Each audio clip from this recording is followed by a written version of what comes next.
I've been labelled the neighbourhood criminal for months, and now the truth is finally out. But it's too late.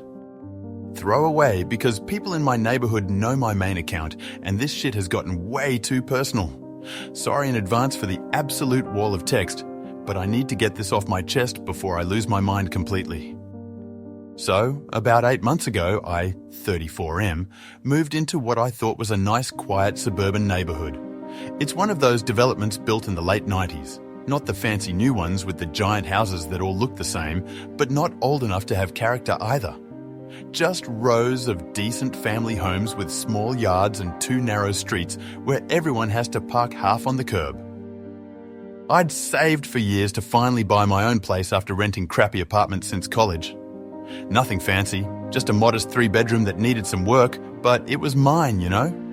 After growing up in apartments and spending my 20s with roommates and then renting solo places where I couldn't even paint the walls, I was so fucking proud to have my own mortgage. I remember the day I got the keys. I literally sat on the empty living room floor and cried a little. Pathetic maybe, but it was a big moment for me. The first few weeks were actually pretty great. Neighbours waved, some brought welcome baskets. Shout out to Mrs. A, the 78-year-old widow next door who made actual homemade blackberry jam and has lived in her house for 40 plus years. And I started fixing up the place. I repainted all the rooms, replaced some awful 90s light fixtures, and was planning a kitchen renovation for the spring. I work from home as a software developer for a healthcare tech company, so I'm not really out and about during the day. I'm also admittedly kinda introverted and wasn't super social, but I tried to be friendly when I saw people. Then the break-ins started. It began with Mrs. P, 2 doors down, getting her garden shed broken into. Nothing major was taken, just some power tools and a weed whacker apparently. Then the H family had their garage ransacked while they were visiting their daughter for the weekend. They lost bikes, golf clubs, and a collection of vintage records that Mr. H was especially upset about. Over the next couple months, there were 14 incidents in total, various break-ins, some package thefts, 2 car break-ins, and someone's kid's bike was stolen right off their front porch in the middle of the day. The D family had their basement windows smashed and lost gaming systems and a laptop. The C family lost jewellery from their master bedroom. The M family came home from a soccer tournament to find their back door kicked in and electronics missing. Nothing violent, but enough to freak everyone out, especially the families with kids. I didn't think much of it at first. I mean, crime happens, right? I made sure my doors were locked and even installed a security camera on my porch. Cheapo Amazon one, but still. I was more worried about my packages getting stolen than anything else, since I order almost everything online. Then I started noticing the looks. When I'd go for my evening walks, conversations would stop when I passed by. People would hurry their kids inside. The first time it happened, I thought I was being paranoid. By the 5th time, I knew something was up. One day at the local coffee shop, I overheard someone say, "That's him, the new guy," and then some whispers I couldn't make out. The barista, who had been friendly before, suddenly got very formal and wouldn't make eye contact. It wasn't until Marissa, one of the few neighbours who still talk to me, gave me a heads up that I realised what was happening. Marissa lives across the street and works remotely too. She's a graphic designer with pink hair who moved in about a year before me. We'd chat occasionally when we both happened to be out getting mail or something. She texted me one night, "Hey, just so you know, there's some weird talk going around about you. People are saying you might be behind the break-ins. It's ridiculous, but I thought you should know." Apparently, the neighbourhood had decided I was the prime suspect. Their evidence. 1. The break-ins started right after I moved in. Technically not true. Marissa told me there had been a couple before I arrived, but people conveniently forgot that. 2. I was never seen during the day, because I work from home, duh. 3. I seem to have money, but my house was the cheapest on the block because I'm frugal AF and spent everything on the down payment. 4. I looked suspicious walking around in the evenings, my daily exercise. 5. I didn't attend the neighbourhood BBQ. I had a deadline that weekend. 6. I wasn't friendly enough, according to Kay from the HOA, who I later found out spread a lot of the initial rumours. 7. My blinds were often closed during the day because the sun glares on my computer screen, genius. 8. I didn't seem to have many visitors because my friends all live 45 minutes away in the city. Oh, and the cherry on top? Someone saw a suspicious person leaving the scene of one break-in who was about my height and build with dark hair. Great. So, basically, any average-sized dude with brown hair. Real specific, Sherlock. I tried to brush it off at first. Like, surely people couldn't be that stupid to suspect me just because I was new and kept to myself, right? Wrong. Things escalated when I discovered there was a Facebook group for the neighborhood that I didn't even know existed that had started posting about me. They didn't use my name, but they referred to the suspicious new homeowner on Maple Street and shared tips to keep an eye on me. Someone even posted a fucking picture of me taking out my trash, asking if anyone else thought I looked sketchy. Another neighbour commented that they'd seen me looking into car windows when I was literally just walking past parked cars. I found out about this because Marissa sent me screenshots. I was absolutely floored. These people were straight up cyberstalking me. The group had over 200 members, which was basically every household in the development. The ringleaders seemed to be Kay, the HOA president, 50-something woman who apparently has nothing better to do than police everyone's grass length and garbage can placement. B, retired cop who constantly reminded everyone he was a trained observer. Didn't stop him from being completely wrong about me though. The M family, a couple in their 40s with twin 8-year-olds who claimed their kids were afraid of me because I'm always watching them. I literally avoid kids like the plague because I'm awkward around them. J, a real estate agent who suggested my presence was bringing down property values. The irony being that I was actively improving my house. I tried to defend myself by joining the group and posting an introduction explaining that I was just a normal dude who worked in tech and kept to myself. I even invited people to come over for coffee if they wanted to get to know me. You know what happened? The admins deleted my post and removed me from the group within 15 minutes. Fucking cowards, Dot. Then the real harassment started. My mailbox was vandalized. Someone smashed it with what looked like a baseball bat. Dog shit appeared on my porch multiple times. I caught that on my security cam, but couldn't see who did it clearly enough to identify anyone. My car got egged. Twice. Then someone slashed one of my tires. The police were called to my house on anonymous tips about suspicious activity 3 separate times, which was humiliating and infuriating. Each time, the cops found nothing because I wasn't doing anything wrong. The worst was when someone called a potential client while I was on a Zoom meeting with them and told them I was a known thief in the neighborhood. I lost a $2,000 contract because of that shit. I have no idea how they even got the client's contact info. Must have been watching my house and gotten the company name from a delivery or something. That's how dedicated these psychos were. That's when I finally broke down and filed a harassment report with the police. Fat lot of good it did. Officer R, who I later found out was Jay's brother-in-law, small-town politics at its finest, basically told me, "Look, we know you're not officially a suspect in these break-ins, but you might want to try being more visible in the community." Like it was my fault these assholes had decided I was a criminal with zero evidence.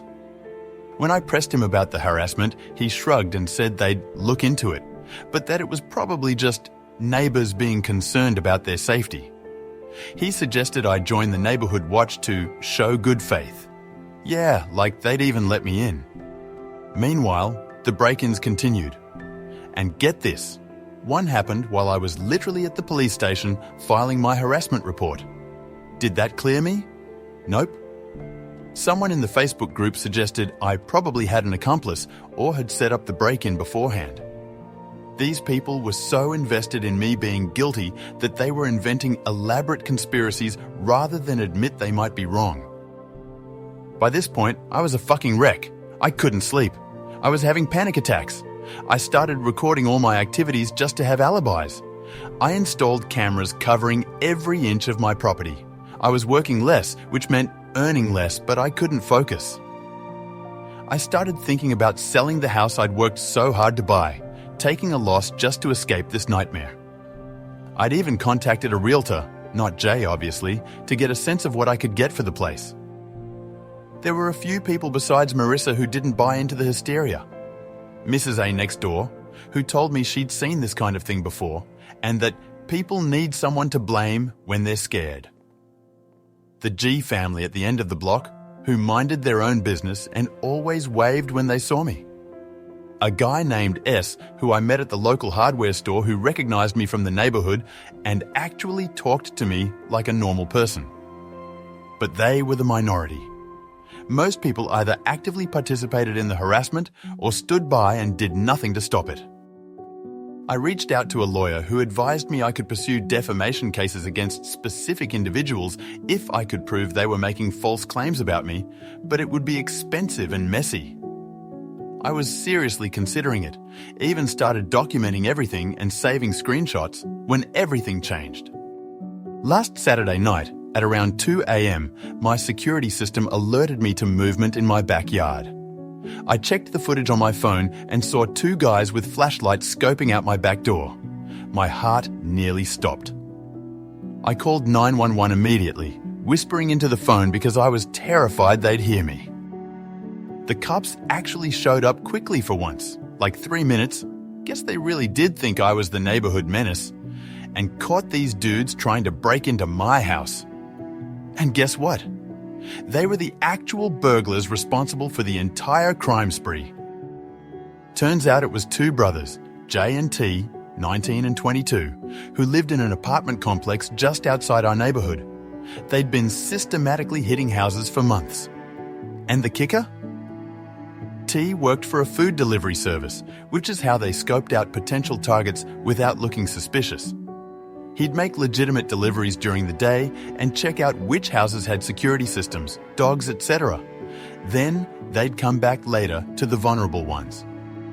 When the cops arrested them, they found digital evidence on their phones, photos of houses, including mine, detailed notes about resident schedules, lists of items to look for, electronics, jewelry, collectibles, and even screenshots of neighborhood social media posts about the break-ins they were using to avoid getting caught.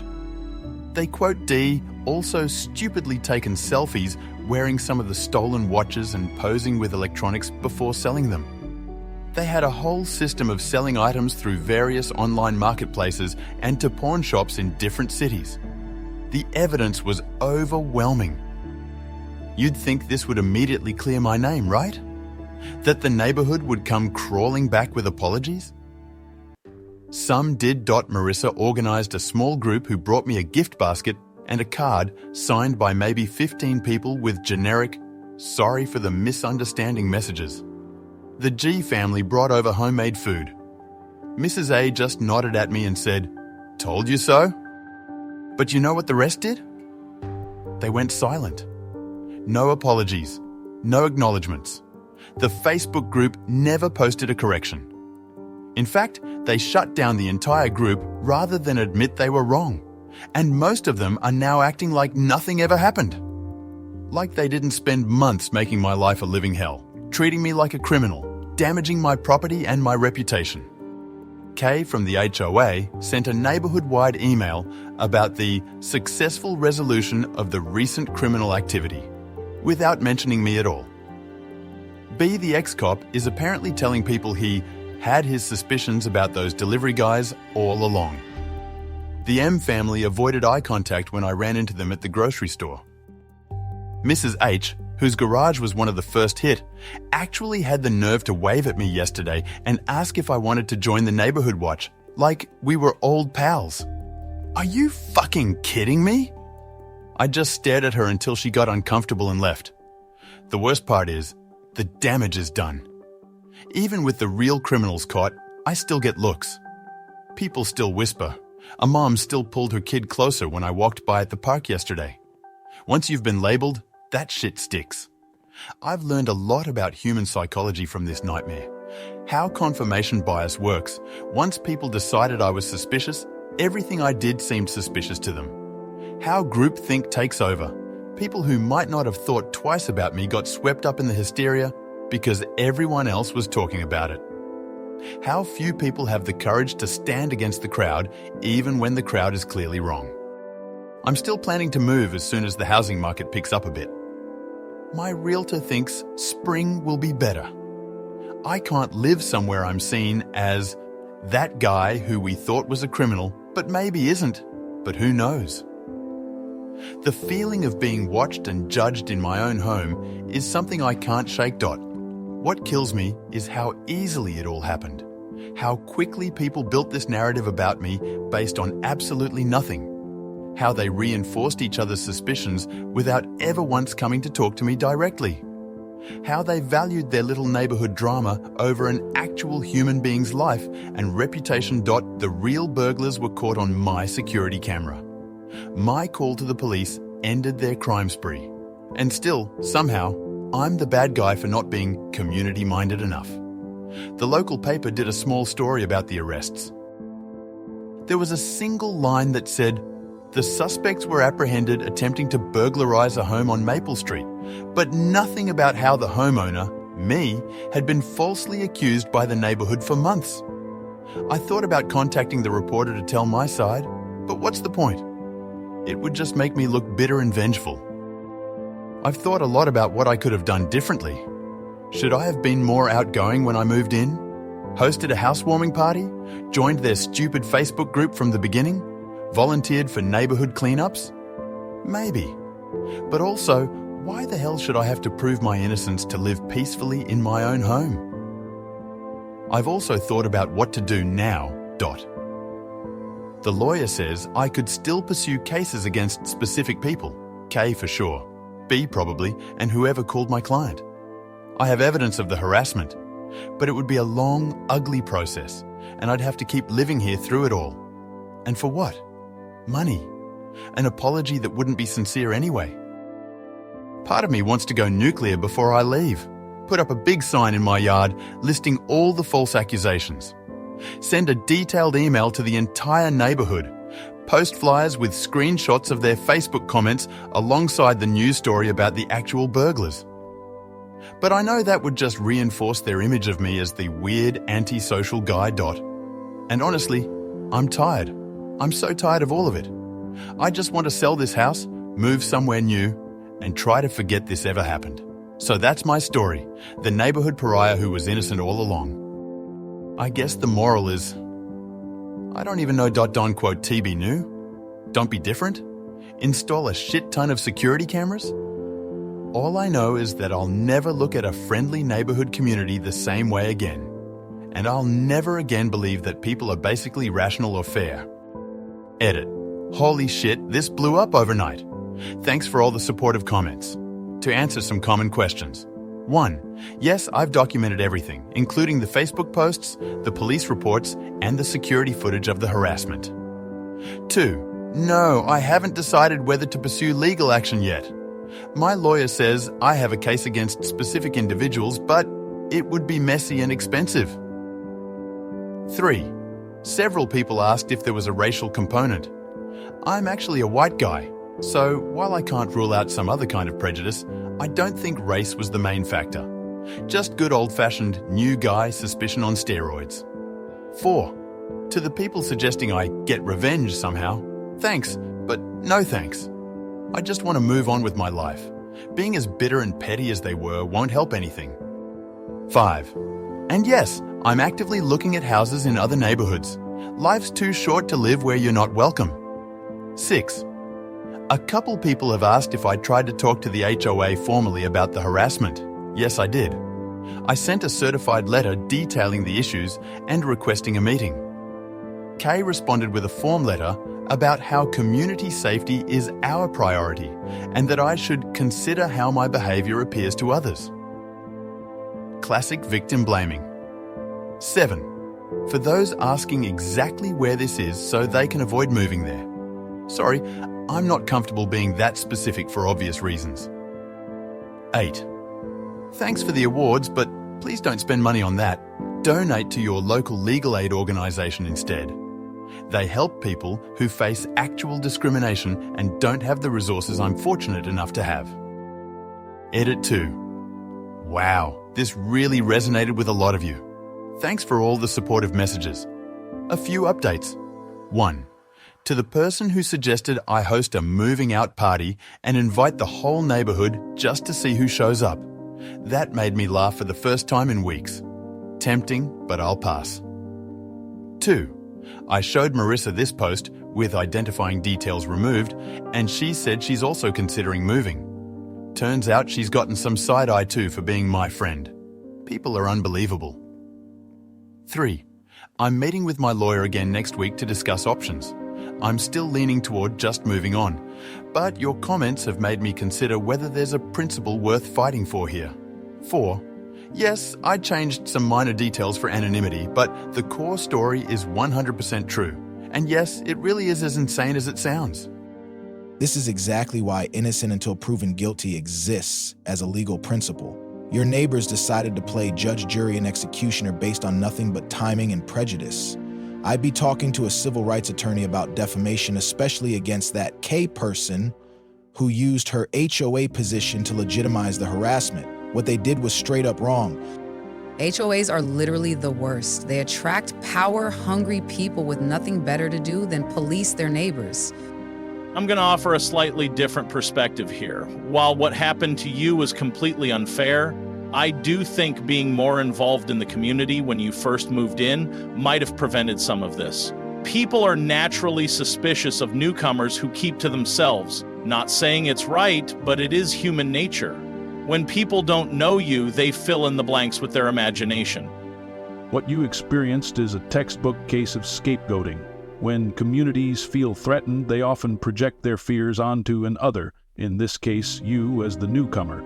It's a documented psychological phenomenon where groups create solidarity by identifying a common enemy. I'm so sorry you went through this. Lawyer here, you absolutely have a case for defamation, particularly against the person who contacted your client and cost you that contract. That's demonstrable financial harm resulting from false statements. The HOA president's actions also create potential liability. Don't just walk away, make them pay. As an older woman, 71, this reminds me of how neighborhoods operated in the 50s and 60s. The outsider was always suspect. I hoped we'd moved beyond this kind of small-minded thinking, but clearly not. Mrs. A sounds like my kind of person. Okay, so I've actually been through almost this exact situation, and I need to share my experience because holy shit, this brought back memories. I moved into a new neighborhood in 2018, also a single guy in my 30s buying my first home. Within 3 months, I was being treated like I was running a meth lab or something. The rumors were insane. That I was dealing drugs, I'm a fucking accountant, blol. That I was spying on the teenage girls next door. I didn't even know there were teenage girls next door until this accusation. That I was casing houses when I went jogging. It started with whispers, then escalated to people taking photos of me getting my mail, then anonymous complaints to the city about my lawn, which was perfectly fine. And finally someone called my workplace and said I was a dangerous person. Thankfully, my boss knew me well enough to laugh it off. Unlike your story, mine never had a satisfying conclusion with the real criminals being caught. It just gradually died down after about a year when some other new people moved in, and I guess they became the new targets. But by then the damage was done. I was never invited to neighborhood events. People would literally cross the street to avoid walking past my house, and parents would hurry their kids along if they saw me outside. The worst part? I'm 100% sure it was started by one person, this busybody woman at the end of the street who ran the HOA and was pissed that I didn't attend their meetings. She decided I was suspicious and it spread like wildfire. I ended up selling last year and moving to a condo downtown. Best decision ever. No neighbors watching my every move, no judgment for when my lights are on or off, nobody questioning my comings and goings, just blessed anonymity. My advice? Don't waste time with lawsuits. Don't try to clear your name. Just leave. These people have shown you who they are. They don't deserve you as a neighbor, and living there will be a constant reminder of how cruel people can be. Take the financial hit if you have to. Your mental health is worth more than equity. P.S. Document everything before you go, just in case one of these psychos tries to mess with you again. Keep those security recordings for at least a year. Just move, trust me. Being there, even if you win legally, you still have to live among these assholes. Unpopular opinion, but you sound kinda antisocial, TBH. Like, yeah, they went overboard, but when you move somewhere new, you gotta put in the effort. You admit you're introverted and kept to yourself. That's exactly how people get suspicious. Next neighborhood, try actually talking to people instead of being the weird loner dude who only goes out at night. As an immigrant, this story is painfully familiar. I've been the suspicious newcomer many times, though in my case, race definitely played a role. I guarantee you those same neighbors who harassed you are patting themselves on the back right now, saying things like, well, our vigilance made the neighborhood safer, or the pressure we put on suspicious people helped catch the real criminals. They'll rewrite history to make themselves heroes instead of admitting they were completely wrong. Fuck those people. Sue them all to oblivion, especially that K-Witch and the ex-cop who should know better. They cost you money, caused emotional distress, and damaged your reputation. They literally cost you $200,000. Don't let them get away with it. As someone who's been part of the same neighborhood for 25 years, I'm embarrassed for your neighbors. We've had new people move in who keep to themselves, and you know what we do, leave them welcome baskets and respect their privacy. This is why our generation hates suburbs, lol. It's all fake nice people creating drama. I'd rather live in a high-rise where nobody knows my name than deal with suburban nightmare Karens.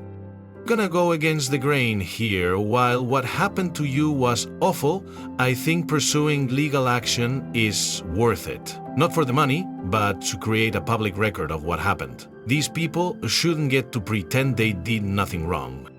In my small town, we had something similar happen to a new family.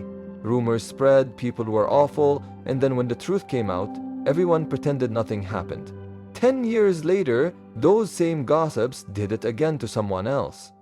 That's why you should consider legal action, not for revenge, but to break the cycle. What you're describing is classic moral panic behavior. It's the same psychology behind witch hunts, Red Scares, and other community hysteria events. Once the narrative forms, confirmation bias ensures that everything fits that story. People who speak against it face ostracism, so most stay silent.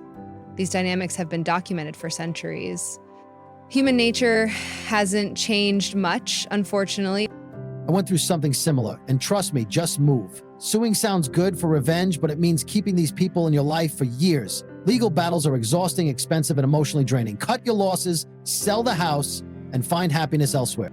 I wonder if there's more to this story that we're not hearing. Not saying OP deserved harassment, but sometimes people inadvertently give off weird vibes without realizing it.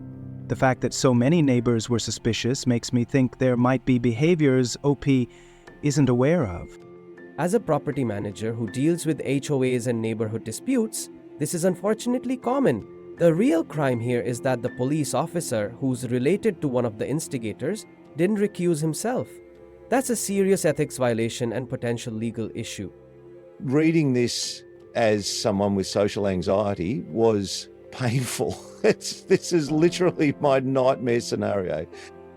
Cop here, that officer's behavior was completely unethical. You should file a formal complaint with the department. Not saying it'll go anywhere, depends on the department, but at least it creates a record. Sue and move, do both. LOL, this is why I live in an apartment. Before you leave, you should host a massive, loud party and invite everyone except your neighbors.